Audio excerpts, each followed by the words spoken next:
When you're measuring for cabinet doors, it is important to understand inset and overlay. But what's the difference?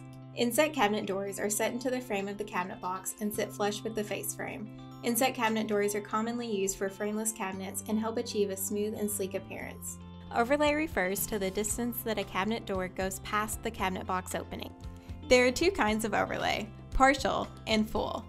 Partial overlays are the most common option for kitchen cabinets. The door will sit on the cabinet face and leave a gap between each door. This is a great option for traditional interior design styles. Full overlay doors cover the entire face frame of the cabinet, providing a flat cabinet front.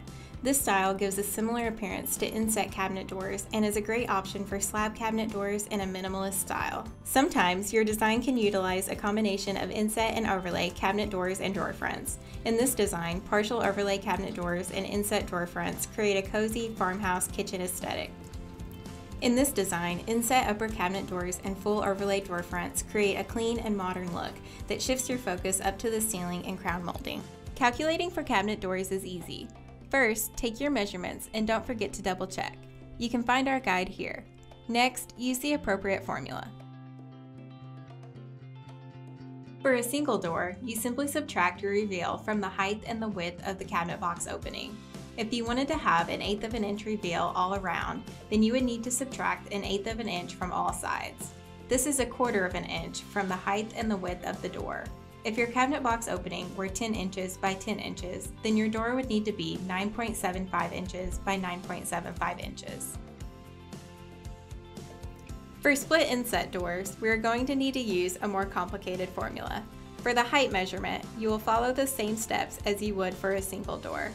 For the width, first we multiply our reveal by 2, so that it accounts for both sides. Next, we subtract that from the width of the opening, and then divide by 2. Finally, subtract half the reveal and you have your door width. Remember, this formula is for the width only. For a single door, you simply add your overlay to the height and width of the cabinet box opening.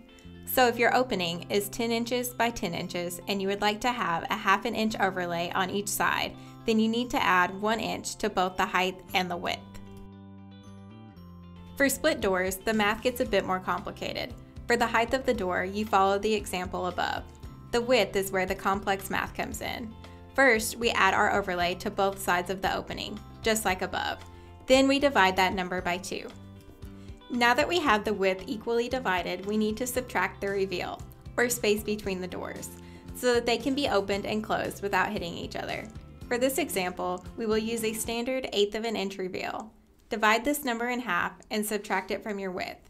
Remember, this longer equation is only for the width of the door.